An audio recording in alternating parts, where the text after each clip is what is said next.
If you'd like to make your NFL games a little more interesting, you've come to the right place. It's the Even Money Podcast with Ross Tucker and Steve Fezzik. Yeah, Vegas, baby, Vegas. It is the Even Money Podcast. It's presented by DraftKings Sportsbook app, by far the best sportsbook app out there. We love it. Every bet you ever hear, every line, everything comes to us via the good folks over at DraftKings Sportsbook. You can follow them on social at DraftKings, at DK Sportsbook. I'm Ross Tucker, former NFL offensive lineman. Now I got a bunch of media gigs. I'll be on the sideline, whatever that means, for Sunday's AFC Championship game. Really looking forward to it. Make sure, if you didn't already, that you sign up to get our newsletter. It's not even monthly. It's like quarterly, if that. Sending an email out on Thursday with a new show where you can ask us questions on YouTube live on video, which is cool, as well as a little funny story about what I got going on Sunday. So make sure you go to the homepage at rosstucker.com. Throw your email address in there. Like I said, it's maybe one email every 3 months. It's not a lot, I promise. Only when we got something interesting or important to tell you. I'm at Ross Tucker NFL, Twitter and Instagram and Facebook. We are always on YouTube. It's great to get a chance to see what Steve looks like. It's awesome for the social media clips. YouTube.com/Ross Tucker NFL. If you are a patron, we're having a happy hour Friday night, 9 p.m. Eastern, virtual happy hour for people that are patrons at patreon.com/RT Media. We will send you the Zoom link on our private Slack channel. So all kinds of good things going on. Really looking forward to it. Again, I'm at Ross Tucker NFL. We're at Ross Tucker Pod. He is at Fezzik Sports.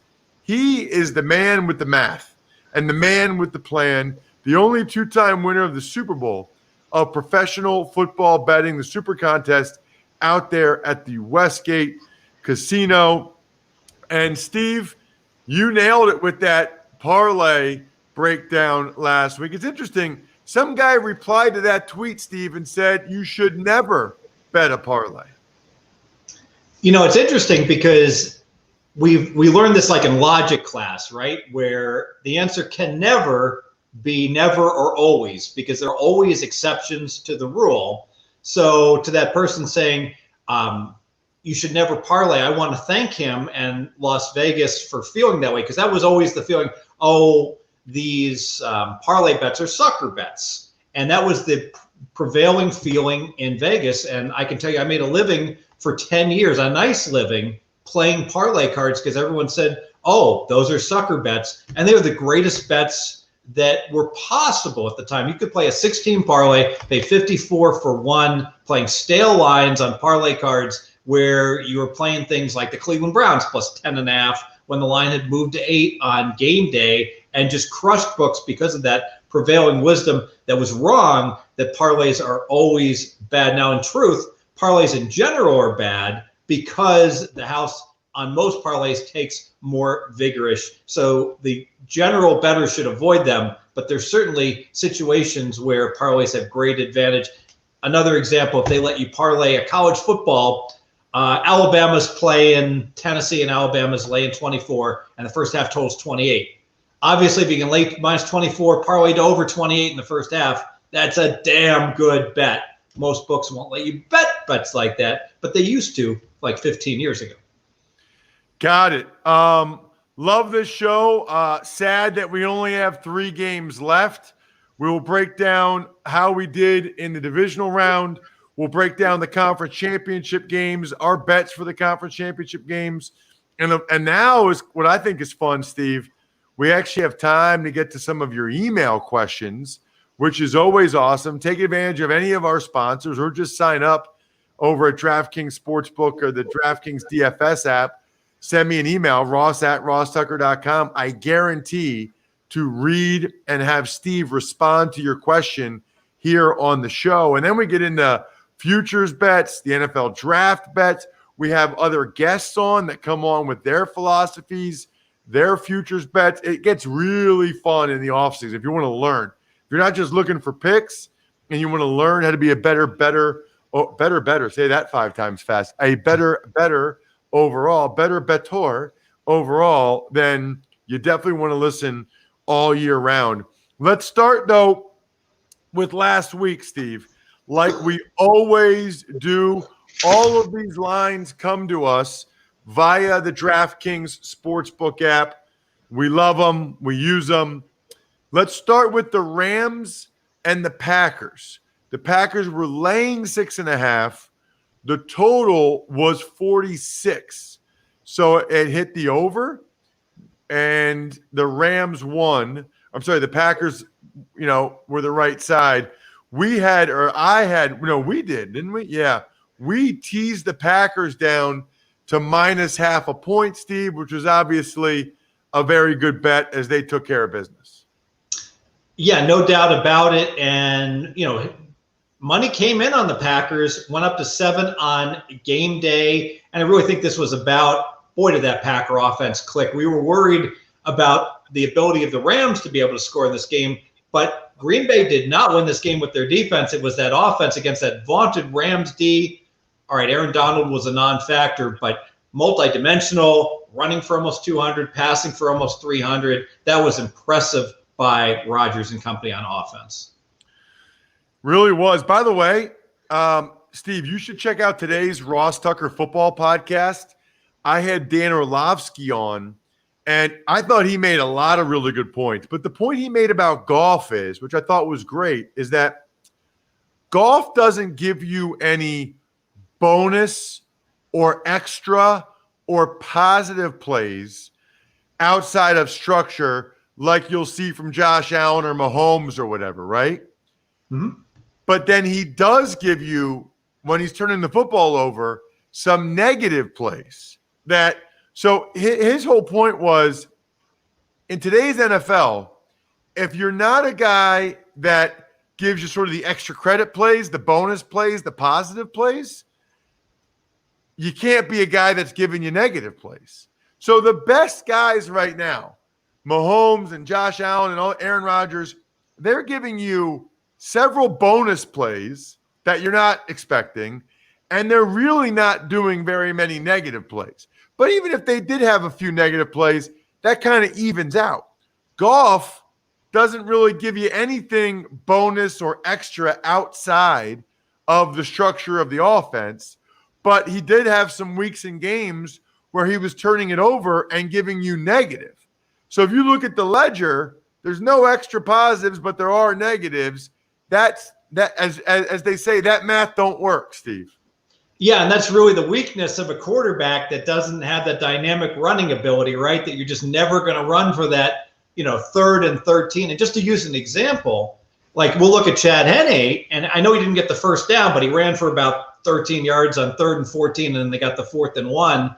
I never see Goff do that. So to your point, and I do see Goff, ricocheting the ball off the O-lineman's helmet for an interception all the time, making bad plays that kill his team. Let's get to the Ravens and the Bills. This ended up being the only game that I was on the wrong side of, and you and I lost our best bet as a result. What a killer, Steve. I mean, final score was 17-3. The Bills were laying 2.5. The total was 50.5. It went way under. And by the way, I hope you saw when I tweeted a picture at Ross Tucker NFL of the flurries and the flags with the gusty wind. I tagged you on that Twitter post. I tagged you so that you saw it. Now, listen, I didn't know if it was enough, Steve, to be a 17-3 game.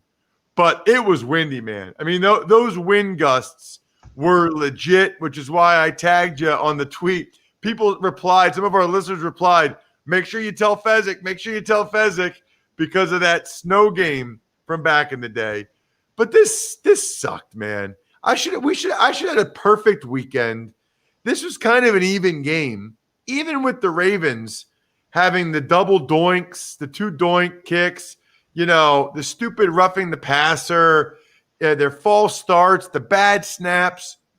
it really came down to that one play. I mean, it really came to, it was going to be a tie game, 10-10 or maybe 10-6, and we're still inside the 8.5 that we teased it up to. And then you get 101-yard pick six, Steve. Absolutely. Like the only thing we couldn't have had happen to probably still cover that game. Yeah, when you get a 10-point turnaround like that on one play, and you're playing a teaser where you're getting 6 extra points, you do the math, that's going to go ahead and do you in. No favors from Justin Tucker, no holiday basket for him this year. And even with all that, if Jackson doesn't get knocked out of the game, I still think we got a decent chance to get in the back door instead of having to rely on Hundley. So I think a good bet that went wrong. We won the yardage 340 to 220. If you told me Buffalo was only going to get 220 yards, I would have bet my house on the teaser at plus 8.5. Wow, that's a great point. I didn't even look at the total yardage after the game, Steve. That's a great point. And we'll get into, when we're making the picks for the conference championship, how much that concerns you, if at all, for the Bills moving forward against the Kansas City Chiefs. So that stunk, clearly. So we lost our 2-unit, 2-team teaser bet because of that Bills-Ravens score, unfortunately. What was I going to say about that game? Oh, yeah, and you said 10-point swing. Theoretically, it could have been 14. You know, if the play before, nobody was even covering Hollywood Brown. Nobody was covering him, and Jackson missed him. I don't know if he's ever going to throw it well enough for them to win 4 playoff games in a row. I just don't know if he's ever going to consistently throw it well, that they win 4 playoff games in a row against Mahomes or Josh Allen or whoever. It's going to be tough. Let's get to Browns Chiefs. Now, I might have been fortuitous here, Steve. I had the Browns getting 10, which is what the number was at DraftKings last Tuesday when we did this. The total was 56. Now, this line, I think, came down to what, 8, 8.5? Yeah, 8 was the closing number. No real injuries or information, just bettors pounding on Cleveland. Yeah, so I got very much the better of the number there. It didn't ultimately matter. The Browns end up losing 22-17. Here's my question. I got a bunch of questions for you on this game.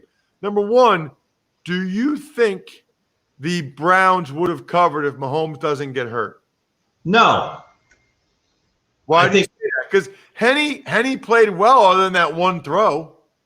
That one throw was horrific, and Kansas City didn't punt the entire game. So with Mahomes, the field goal in the second half turns into a touchdown, and the last drive turns into a field goal, if you will. And the bottom line is Cleveland did play well enough to cover, but not after they gave away the 7 points at the end of the first half with the pylon fumble, to which I want to address. Every player in the NFL, and this is on coaching, you come in, if it's first down, you can never reach for the pylon or second down. It's too risky. Fumble out of the end zone.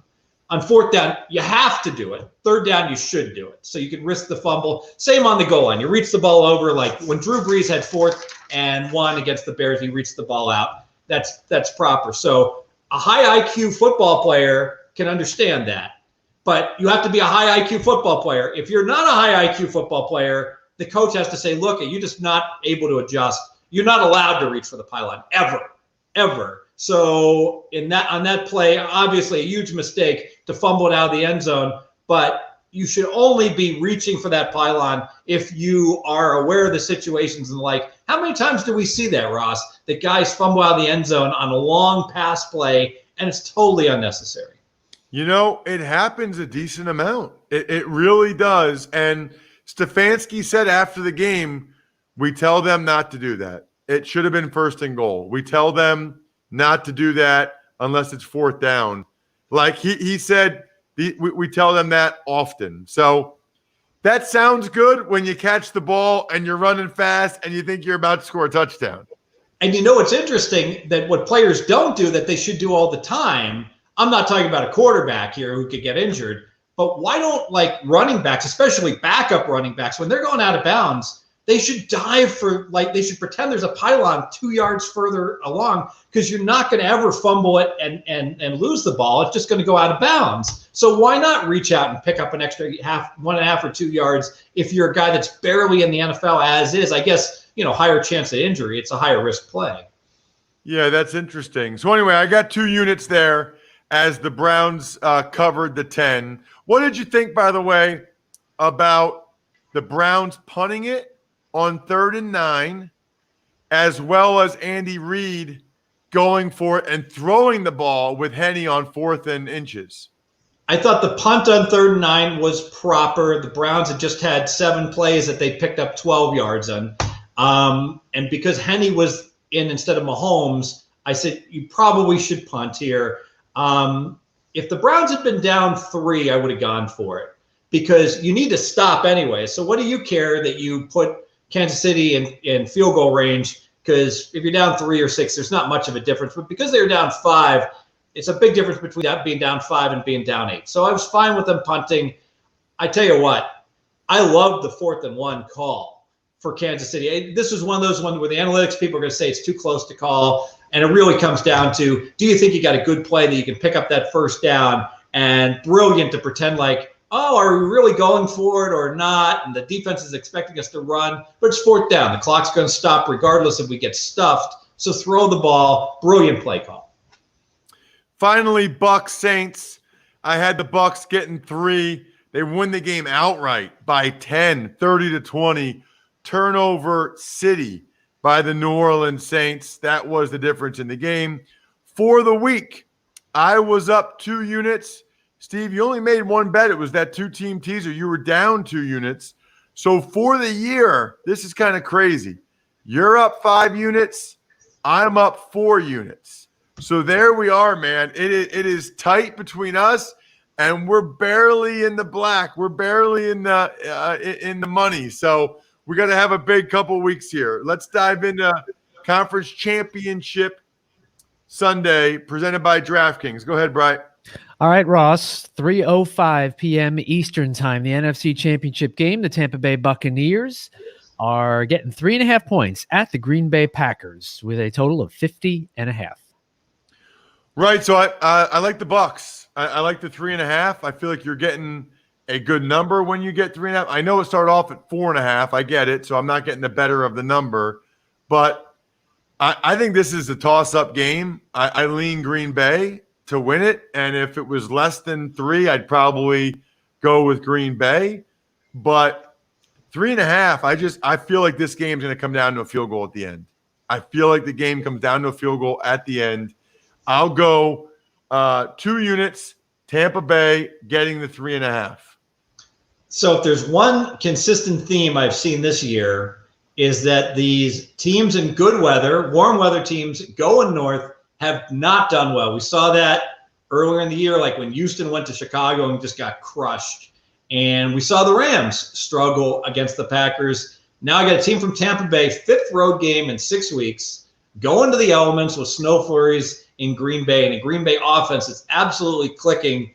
I expect Green Bay will continue to have success on offense, and I don't think Tom Brady and company are going to do as well, especially considering Mike Evans looks like he's not close to 100%, and Antonio Brown hurt his knee. I don't even know if he can play. So now it's Godwin, and all of a sudden Tampa Bay having the best wide receivers in the league no longer applies. I'm waiting for it to go to 3. I saw it just went to 3 at a book in Vegas. As soon as this podcast ends, I'm driving to the South Point. I'm going to lay 3. Anything else, Ross? Or are we going to move on? No, we can get to the next game. All right. It's obviously the AFC Championship game. It's Buffalo. It's Kansas City. Bills getting 2.5 points in Arrowhead with a total of 53, Steve.